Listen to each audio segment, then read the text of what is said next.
네, 시편 72편을 보시게 되면은 맨 위에 이렇게 적혀 있습니다. 솔로몬의 시라고 표시가 되어 있습니다. 그런데 원본을 보게 되면은 원본에는 이렇게 쓰여 있습니다. 솔로몬의라고만 적혀 있습니다. of Solomon이라고 솔로몬의라고만 적혀가 있는 것입니다. 근데 이것을 솔로몬의 시라고 해석을 해도 무난할 것 같습니다. 그런데 그 부분을 또 어떻게 해석을 할 수가 있냐면은 솔로몬을 위한이라고도 해석이 가능합니다. 그러니까 of Solomon이 아니라 for Solomon. 솔로몬의가 아니라 솔로몬을 위한이라고도 해석이 가능합니다. 그렇다면은 이것을 누군가가 솔로몬의 시라고 한다면은 솔로몬이 썼구나라고 생각을 할 수가 있는데 솔로몬을 위한 시라고 하면은 누군가가 솔로몬을 위해서 기도한 내용이 된다는 것을 우리가 알 수가 있습니다. 근데 맨 마지막 절 20절을 가니까요. 이런 말씀이 있습니다. 이것으로 이새의 아들 다윗의 기도가 끝난다, 마친다라는 말씀이 있습니다. 그렇다면은 이것은 다윗이 자신의 아들 솔로몬을 위해서 기도한 기도의 내용이다 하는 것을 우리가 알 수가 있습니다. 다윗이 이제 왕이 되고 있는 솔로몬을 위해서 기도를 했다는 것입니다. 그래서 이것을 솔로몬의 대관식 때 다윗이 하나님께 올려드린 기도라고도 이렇게 보는 사람들이 있습니다. 그렇다면은 다윗은 자신의 아들이 어떤 왕이 되는 것을 원했을까요? 기도 내용을 보게 되면은 솔로몬이 이제 왕이 되는데 어떤 왕이 되는 것을 하나님한테 간구한 것은 내가 그렇게 되기를 원합니다. 바라고 원하고 기도합니다라고서 기도하는 것이 되는데 자신의 아들 솔로몬이 어떻게 나라를 다스리기를 원했는가 한번 그 내용을 보도록 하겠습니다. 이 내용 전체를 보게 되면은 다윗이 하나님께 두 가지를 간구하는 것을 우리가 볼 수가 있습니다. 다른 것은 다 이 두 가지를 기초로 해서 나온 것들이고요. 이 두 가지를 간구를 하는데요. 그것이 무엇인가? 1절에 나와 있습니다. 그 동그라미 치시기 바랍니다. 무엇을 원하는가? 정의와 공의라는 것이에요. 여기 보면은 주의 판단력이라고 그랬는데 이 판단력은 정의를 말합니다. justice를 말하고 있고요. 그 다음에 주의 공의를 하고 말하고 있는데 공의를 말하고 있는 것이죠. 공의는 righteousness를 의로움을 말하고 있는 것입니다. 그래서 두 가지를 원하고 있습니다. 정의와 공의를 아들에게 주시옵소서라고 말을 하고 있습니다. 그런데 정의와 공의라는 것은 이게 무척이나 주관적일 수가 있습니다. 지금 한국에서도 지금 투표가 선거가 지금 막 이루어지고 있는데 서로가 정의를 위해서 선거를 해야 된다라고 말을 하고 있습니다. 이 사람의 말하는 정의, 그 다른 사람에게는 그 다른 정의가 될 수가 있겠고 누군가의 정의는 다른 사람에게는 불의가 될 수가 있다는 것입니다. 이게 무척이나 주관적일 수가 있다는 것이에요. 그래서 다윗이 1절을 보면은 뭐라고 말을 하고 있습니까? 주의 판단력을, 주의 의로운 판단력을, 다시 말해서 주의 정의와 주의 공의를 왕의 아들에게 주소서라고 말을 하는 것을 우리가 보게 됩니다. 어느 누구 개인의 정의와 공의가 아니라 하나님의 정의와 하나님의 공의를 나의 아들 솔로몬에게 주시옵소서라고 말을 하는 것을 우리가 보게 됩니다. 하나님의 정의로운 판단력과 의로움을 원하고 또 그것을 기도하는 것을 우리가 보게 됩니다. 왕의 아들인 솔로몬이 왕이 될 때 그를 위해서 이렇게 기도한 것을 우리가 보게 됩니다. 이때 솔로몬이 그러한 자신의 아버지의 기도를 들어서인지 나중에 기억하시죠? 솔로몬이 왕이 된 다음에 하나님께서 이제 솔로몬을 찾아오십니다. 찾아오셔가지고 네가 원하는 것이 무엇이냐 하면서 소원을 말해라라고 말하실 때 솔로몬이 나라를 잘 다스릴 수 있는 지혜를 주시옵소서라고 말을 합니다. 지혜라는 것은 나라를 잘 다스릴 수 있는 지혜는 뭘 말합니까? 올바른 판단력을 구하는 것을 우리가 볼 수가 있습니다. 이 내용이 이제 열왕기상 이제 3장에 나오죠. 아마 이전에 아버지께서 하셨던 그 기도를 생각을 하면서 나도 이것을 주시옵소서라고서 기도하고 있는 솔로몬의 모습을 우리가 보고 있는 것 같습니다. 그 다음에 이제 다윗이 이제 또 계속해서 간구하는 것들이 있는데 이것들은 무엇인가? 이 두 가지를 기초로 해가지고 얻을 수 있는 것들, 그것을 위해서 기도하는 것을 우리가 보게 되는데요. 2절을 보니까 솔로몬을 얘기하고 있죠. 아들을 얘기하고 있죠. 그가 주의 백성들을 의롭게 판단하고 주의 가난한 사람들을 공평하게 판단하게 하시옵소서. 하나님의 정의를 가지고 하나님의 올바른 판단력을 가지고 있기 때문에 그것으로 인해서 백성들을 의롭게 판단하고 가난한 사람들을 공평하게 판단하게 해 주시옵소서라는 내용을 2절에 말을 하고 있습니다. 또 4절을 보니까 이런 말을 하고 있습니다. 그가 가난한 백성들의 억울함을 풀어주고 궁핍한 자들을 구원하며 억압하는 자들을 치게 하여 주시옵소서. 근데 이 내용을 우리가 보게 되면은 한 가지 우리가 주목할 것이 있는데, 다윗이 이제 새롭게 왕이 되는 새로운 왕을 위해서 기도를 합니다. 자신의 아들, 솔로몬, 새롭게 왕이 되는 솔로몬을 위해서 기도를 하는데, 이 기도 내용을 가만히 들어보면은 이 새로운 왕이 누구를 위해서 일해야 되는지 그것을 또 기도하고 있는 것을 그것을 계속해서 강조하고 있는 것을 우리가 보게 됩니다.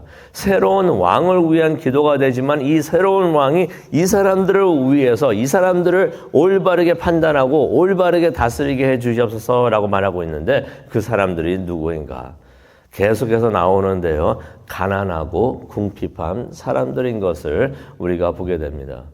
가난하고 궁핍한 사람들, 이것은 말 그대로 표현을 하면 경제적으로 가난하고 궁핍한 사람들을 말하고 있는데 그 사람들은 물론 포함이 되고 힘 있는 자들로부터 억압받고 있는 사람들도 포함이 됩니다. 그래서 어떤 이유에서든지 억울한 일을 당하고 있는 사람들, 그 사람들을 보살필 수 있는, 챙길 수 있는 왕이 되게 하여 주시옵소서라고 기도하는 것을 우리가 보게 됩니다. 없는 자들, 힘도 없고 권력도 없고 돈만 없는 것이 아니라 그러한 힘도 없고 권력도 없는 자들, 그래서 세상에서 억울한 일을 당하고 있는 사람들, 억압받고 있는 사람들, 그 사람들을 올바르게 그들을 세워줄 수 있는 왕이 되게 해 주시옵소서라고 기도하는 것을 우리가 보게 됩니다. 왕은 온 나라를 다스려야 되죠. 온 나라를 다스려야 되지만 특히 사회 중심에 있지 못해가지고 잊힐 수 있는 사람들을 챙겨야 한다는 것을 우리가 이 내용을 통해서 볼 수가 있습니다. 사회 중심부에 있는 것이 아니라 가장자리에 있어가지고 쉽게 잊힐 수 있는 사람들, 돈이 없고 힘이 없는 사람들, 그 사람들을 새로운 왕은 챙겨야 된다는 것입니다. 그게 하나님의 정의이고 그게 바로 하나님의 공의라고 말을 하는 것을 우리가 보게 됩니다. 근데 이 결론은 무엇인가? 그러면 모든 왕이 모든 것이 이렇게 가난하고 궁핍한 사람들을 위한 것이고 그 사람들이 왕이 되고 그 사람들이 주인이어야 되고 그 사람들이 모든 혜택을 받아야 되는가?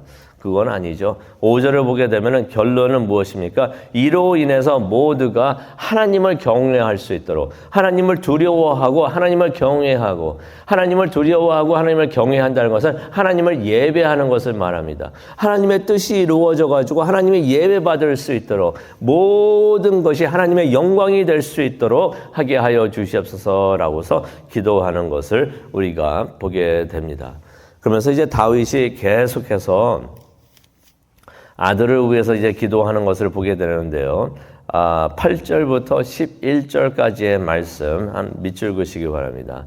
8절부터 11절까지의 내용을 보게 되면 이런 내용이 나와 있습니다. 그가 바다에서 바다까지, 강에서 땅끝까지 다스리게 하소서. 바다에서 바다까지, 강에서 땅끝까지 무엇을 의미할까요? 온 땅을 말하고 있는 것입니다. 온 세계를 다스리게 하여 주시옵소서.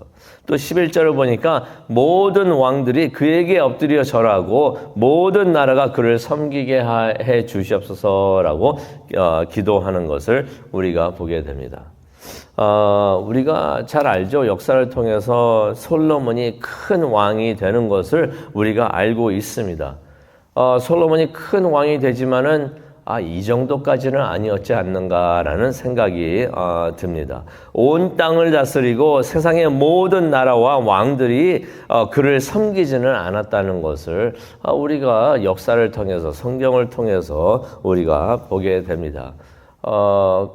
그 지역에서도 다 다스리지 못하죠. 항상 침략도 받고 그래서 또 전략적인 결혼도 하고 막 그런 일을 했었는데 온 땅과 온 나라가 그를 섬기고 엎드려 절하고 그것은 아니었는가라고 생각이 드는데 그런데 세상에 그런 분이 딱 한 분이 세상에 또 그런 사람이 솔로몬뿐이 아니라 그런 사람이 없었죠. 그렇게 되려고 노력했던 사람들은 많이 있었는데 그래서 전쟁을 일으켜가지고 나라를 다 삼키고 뭐 그래가지고 솔직히 이것 때문에 많은 사람들이 전쟁, 2차 전쟁까지도 일어나고 많은 전쟁이 있었는데 결국 세상의 모든 땅을 다스리고 세상의 모든 나라와 왕들이 엎드려 절하면서 섬기는 그 새로운 왕은 누구인가?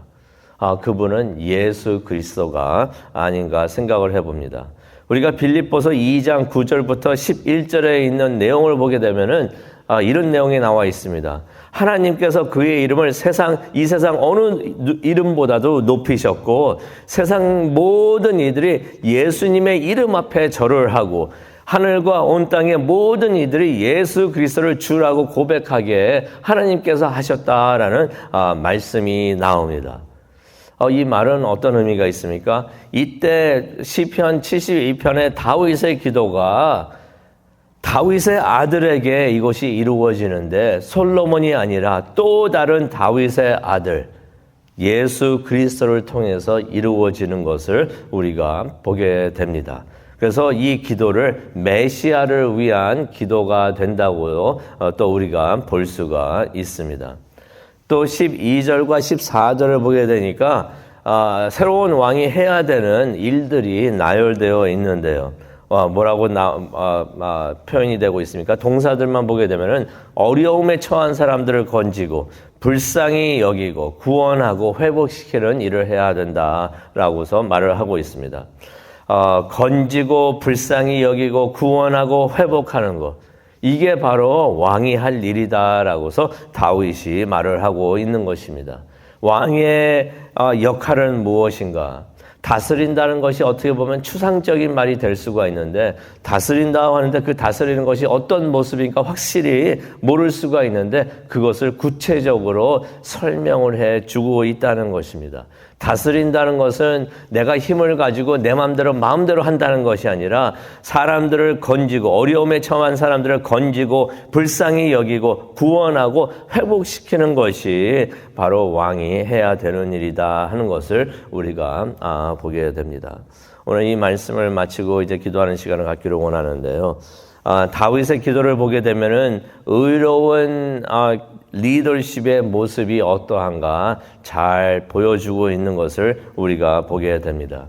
세상을 보면서 하나님의 정의가 암흑의 정의와 암흑의 공의가 아니라 하나님의 정의와 하나님의 공의가 세상의 기준이 되고 표준이 되어야 되지 않겠는가 그렇게 생각을 합니다. 하나님은 그것을 원하셨던 것이에요. 하나님은 온 세상이 이렇게 되기를 하나님께서는 원하셨던 것입니다.